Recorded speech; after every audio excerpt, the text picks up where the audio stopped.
દિલ્હી પર અત્યારે દુનિયાભરની નજર છે, કારણ કે દિલ્હીમાં પંજાબ અને હરિયાણાના ખેડૂતો વિરોધ કરી રહ્યા છે. તો આપણને સવાલ એ થાય છે કે આ વિરોધ શેનો કરી રહ્યા છે, એ ખેડૂતોની ડિમાન્ડ શું છે, અને સૌથી ઇમ્પોર્ટન્ટ કે ફક્ત અને ફક્ત પંજાબ અને હરિયાણાના ખેડૂતો જ કેમ પ્રોટેસ્ટ કરી રહ્યા છે. આ બધા સવાલોના જવાબ જોઈતા હોય ને તો ધ્યાનથી સાંભળજો. હું તમને એક વાત કહું.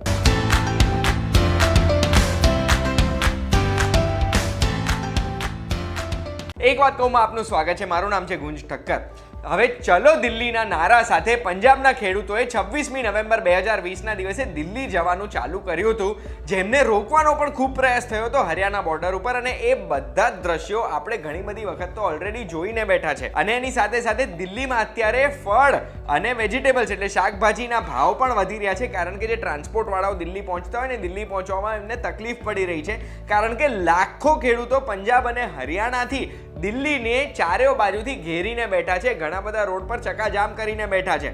ત્યારે આપણને ત્રણ મુખ્ય પ્રશ્ન થાય છે. આ ખેડૂતો પ્રોટેસ્ટ એટલે વિરોધ કેમ કરી રહ્યા છે?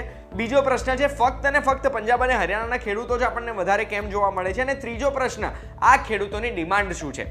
તો આ ત્રણેયના જવાબ આપીને એ પહેલા હું તમને કહી દઉં કે આપણા દેશમાં સપ્ટેમ્બર મહિનામાં 3 કૃષિને લઈને જે બિલો રજૂ થયા હતા પાર્લામેન્ટમાં, એ 3 પાસ થઈ ગયા છે. 3 કાયદામાં ચેન્જીસ કર્યા હતા, એને લઈને આ વિરોધ છે. એ ચેન્જીસની વાત આપણે ઓલરેડી કરી ચૂક્યા છે, પણ જેમને નથી ખબર કે આ 3 બિલોમાં શું ચેન્જીસ કર્યા હતા, એના માટે એન્ડ સુધી આ વિડીયો જોજો. એન્ડમાં હું તમને જણાવવાનો છું કે શું ચેન્જીસ હતા. સૌથી પહેલા આપણે આપણા પ્રશ્નોની વાત કરીએ. પહેલો પ્રશ્ન એ હતો કે કેમ આ ખેડૂતો વિરોધ કરી રહ્યા છે? તો એ પ્રશ્નનો જવાબ હું તમને આપીશ ને, તો એમાં ઘણી બધી વસ્તુઓ છે. સૌથી પહેલા તો ખેડૂતો આ 3 જે કૃષિને લાગતા બિલો પાસ થયા હતા ને, એનો જ વિરોધ કરી રહ્યા છે. એમાં બી સ્પેસિફિકલી બધા ખેડૂતોનું કહેવાનું એવું છે કે આ બિલમાં 3 બિલમાં ક્યાંય પણ એમએસપી એટલે મિનિમમ સેલિંગ પ્રાઇસનો ક્યાંય ઉલ્લેખ જ નથી. એમએસપી શું છે? મિનિમમ સેલિંગ પ્રાઇસ, કે સરકાર દરેક અલગ અલગ પાકની દરેક અલગ અલગ સિઝનમાં એક ભાવ જાહેર કરતી હોય છે, જે મિનિમમ સેલિંગ પ્રાઇસ હોય. અને જો અગર ખેડૂતોનો પાક નથી વેચાતો તો સરકારે મિનિમમ સેલિંગ પ્રાઇસ ઉપર ખરીદી લેતી હોય છે એ પાક, જેનાથી ખેડૂતો જે ઓલરેડી કર્જામાં ડૂબાયેલા હોય છે એ ખેડૂતોને નુકસાન નથી પહોંચતો.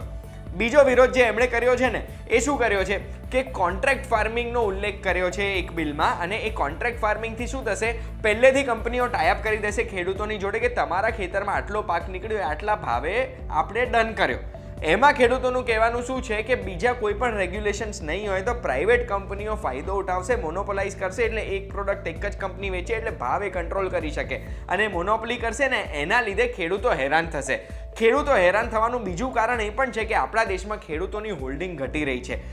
સરકારના આંકડા પ્રમાણે જ જેમ જેમ વર્ષો વીતી રહ્યા છે એમાં હોલ્ડિંગ ઘટે છે. અત્યારે તમે જોઈ શકો છો ઓન એન એવરેજ 1.08 હેક્ટરની જ હોલ્ડિંગ રહી છે ખેડૂત પાસે. એનો મતલબ કે સ્મોલ અને માર્જિનલ ફાર્મર્સ આપણા દેશમાં વધારે છે. એનો મતલબ એ કે જેટલો નાનો તમારો એરિયા એટલો ઓછો પાક આવે, જેટલો ઓછો પાક આવે એટલું તમે ભાવ પ્રોપર ના કરાવી શકો પ્રાઇવેટ કંપનીઓ જોડે. અને એક કંપની ઘણા ખેડૂતો જોડે ભાવ કરીને બધાને દબાઈને બધાને નુકસાનમાં નાખી શકે, એટલે આ વિરોધ થઈ રહ્યો છે. ત્રીજો વિરોધ એ કર્યો છે ખેડૂતોએ કે અત્યાર સુધી શું હતું કે ખેડૂતો પાક ફક્ત અને ફક્ત એપીએમસીમાં કે પછી જે સ્પેસિફાઈડ મંડી હોય ને એમાં જ વેચી શકે. પણ હવે એ કાયદો હટાવી દીધો છે. સરકારે એવું કીધું છે ખેડૂતો ક્યાંય પણ પોતાના મનમરજીના ભાવે ક્યાંય પણ ધંધો કરી શકે, રાજ્યમાં, રાજ્યની બહાર ક્યાંય બી. આનાથી ખેડૂતોને શું થાય છે કે એપીએમસી એક્ટ છે ને, એનો પાવર ઘટી જશે. અને એ પાવર ઘટશે ને તો અત્યારે ખેડૂતોમાં જે સંપ છે ને, એ સંપ નહીં રહે અને બધા એકબીજાના કોમ્પિટિટર બની જશે. તો પછી સવાલ એ થાય છે કે કેમ ફક્ત અને ફક્ત પંજાબ અને હરિયાણાના ખેડૂતો જ હાઈએસ્ટ વિરોધ ઉપાડી રહ્યા છે? તો એનો જવાબ છુપાયેલો છે આપણા દેશની સરકારે રિલીઝ કરેલા આંકડામાં, જેમાં ખરીફ સિઝનનું એમએસપી પર સરકારે જે ડાંગર એટલે પેડીના પાકની ખરીદ કરી હતી ને, એ આંકડામાં એ જે આંકડા હતા એ આંકડા પ્રમાણે આશરે 45,000 કરોડ રૂપિયાની ખરીદ આશરે 20 લાખ ખેડૂતો જોડે સરકારે કરી હતી, જેમાંથી 71% ખેડૂતો પંજાબના હતા અને 22% ખેડૂતો હરિયાણાના હતા. એટલે સરકારે જેટલી ખરીદ કરીને 45,000 કરોડની, એના આશરે 93% ખેડૂતો તો ફક્ત પંજાબ અને હરિયાણાના હતા ને દરેક ખેડૂતે એમએસપી પર માલ વેચ્યો છે. એટલે એ લોકોને શું ડર છે કે એમએસપી હટી જશે ને તો પછી અમને નુકસાન જશે, અમારો પાક અમે અમારા ભાવે નહીં વેચી શકીએ ને નુકસાન કરીશું તો પછી ખેતી કરવાનો કોઈ ફાયદો જ શું? તો પછી હવે આપણો સવાલ એ છે કે આ જે ખેડૂતો અત્યારે પ્રોટેસ્ટ કરી રહ્યા છે, વિરોધ કરી રહ્યા છે દિલ્હીમાં, એમની ડિમાન્ડ શું છે? આ પ્રોટેસ્ટ ક્યારે બંધ કરશે? तो एनो जवाब छुपाएलो छे आ वीडियो में। हमारी मांगे ये है कि जो ये तीनों कानून हैं ये तीनों रद्द हों। ये किसानों के हित में नहीं है। इन्होंने एमएसपी पे बात नहीं करते। एमएसपी बात क्यों नहीं करते? अगर सरकार अपना पैर पीछे खींच लेगी तो किसान कहां जाएगा ट्रायल लेके? સમરાઇઝ કરું ને તો ખેડૂતોની ફક્ત બે જ માંગ છે કે એમએસપી નો રિટર્ન ઉલ્લેખ કરો. તમે લખીને આપો કે એમએસપી ચાલુ જ રહેશે, એમએસપી હટશે નહીં. કે જેવું ઘણી મોબાઈલ કંપનીઓ કરતી હોય છે કે પહેલા ડેટા ફ્રી આપી દે એટલે આપણને ડેટાની આદત લાગી જાય ને પછી ડેટાનો ભાવ વધારી દે એટલે આપણે પૈસા ચૂકવવા જ પડે.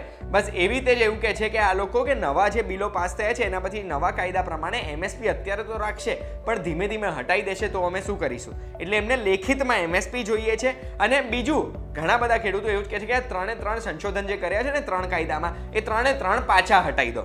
તો એટલે જ હવે સમય આવી ગયો છે કે 3 કાયદામાં જે સંશોધન થયા હતા ને એ હું તમને જણાવી દઉં. તો પહેલું જે હતું farmers trade and commerce bill, એ બિલમાં સરકારે શું ચેન્જીસ કર્યા છે કે હવે ખેડૂતો ફક્ત મંડીમાં નહીં વેચી શકે, ખેડૂતો ક્યાંય બી વેચી શકે ને ખેડૂતો પોતાના પાકનું ડાયરેક્ટ માર્કેટિંગ કરી શકશે. પછી જે બીજું બિલ હતું એ farmers price assurance and farm services bill હતું. જે બિલમાં સરકારે આ વસ્તુ ઉમેરી છે કે હવે ખેડૂત પોતે જાતે કંપનીની જોડે ડાયરેક્ટ ટાઈઅપ કરી શકશે અને પાક હજુ તો એમણે અગર સીડ્સ જ નાખી છે, હજુ જમીનમાં ખાલી બીજ જ રોપ્યા છે ને એના પછી બી એ નક્કી કરી શકશે કે આમાં જેટલો પાક થશે ને એ હું આ કંપનીને આટલા ભાવે વેચી શકીશ ને એમાં જે ભાવ નક્કી થશે ખેડૂત અને કંપની બંને મળીને ભાવ નક્કી કરી શકશે. ત્રીજો જે ચેન્જ કર્યો તો એ એસેન્શિયલ કમોડિટીઝ એક્ટમાં કર્યો. તો એસેન્શિયલ કમોડિટીઝમાં તમે સ્ક્રીન ઉપર જોવો છો ને દરેક કમોડિટીમાં પહેલા નિયમ શું હતો કે એને તમે હોલ્ડ ના કરી શકો, સરકાર નિયમ બનાવે એ નિયમ પ્રમાણે તમે વેચી શકો અને ઘણા બધા એમાં રેગ્યુલેશન્સ હતા. પણ આ નવા ચેન્જીસ પછી, નવા સંશોધન પછી એસેન્શિયલ કમોડિટીઝ એક્ટમાંથી આ બધી વસ્તુઓને હટાવી દેવામાં આવી છે. અને એટલે જ હવે લોકોને ડર શું છે કે આ હટાયા પછી હોર્ડિંગ ચાલુ થઈ જશે એટલે જે સંગ્રહખોરી થતી હોય છે ને એ ચાલુ થશે જેનાથી ભાવ ઊંચા થશે અને દેશમાં ઘણા મોટા પ્લેયરો જ મોનોપોલી સર્જાવશે અને પછી એ ફાયદો ઉઠાઈ જશે. હવે અત્યારની સિચ્યુએશન દિલ્હીમાં એ છે કે સરકારે એવું કીધું છે ખેડૂતોને કે તમે એક કમિટી બનાવજો, કમિટી અમારી જોડે કોઈ પ્રકારના ડિસ્કશન કરી શકે પણ ખેડૂતો ના પાડીને બેઠા છે કે અમારી જે ડિમાન્ડ છે એ પૂરી કરો, એમએસપી નો રિટર્ન ઉલ્લેખ અને આ 3 બિલ પાછા ખસેડો. આ બંને કરશો પછી જ અમે દિલ્હી છોડીશું, નહીં તો ત્યાં સુધી અમે દિલ્હી રહીશું. હવે એપિસોડ પૂરો થાય ને પહેલાં હું તમને એક બહુ ઇન્ટરેસ્ટિંગ ફેક્ટ એ કહેવા માંગુ છું કે એમએસપી એટલે મિનિમમ સેલિંગ પ્રાઇસ છે ને એનો ઉલ્લેખ હાલની તારીખમાં પણ કોઈ પણ કાયદામાં નથી. એટલે માની લો સરકાર કોઈ પણ યોજના આપે છે ત્યાંના નાગરિકોના ફાયદા માટે, બસ એવી રીતે જ એમએસપી ખેડૂતોના ફાયદા માટેની એક યોજના છે જેનો કોઈ પણ કાયદામાં કોઈ જગ્યાએ ઉલ્લેખ અત્યારે છે જ નહીં. આશા રાખું છું આજના એપિસોડ પછી તમને ખબર પડી ગઈ હશે કે દિલ્હીમાં અત્યારે ખેડૂતો કેમ વિરોધ કરી રહ્યા છે ને એની આજુબાજુની સમગ્ર માહિતી તમે સમજી ગયા છો. તમારો કોઈ પણ ઓપિનિયન છે, તમે જો અગર કોઈ ખેડૂતને ઓળખો છો કે તમે પોતે ખેડૂત છો તો મને જરૂરથી કમેન્ટમાં જણાવજો કે તમને આમાંથી શું યોગ્ય લાગે છે અને શું નહીં. તમારું ઓપિનિયન જણાવશો તો એટલું નોલેજ અમને વધારે મળશે. આ એપિસોડ તમને ગમ્યો છે તો બધાની જોડે શેર કરી દેજો.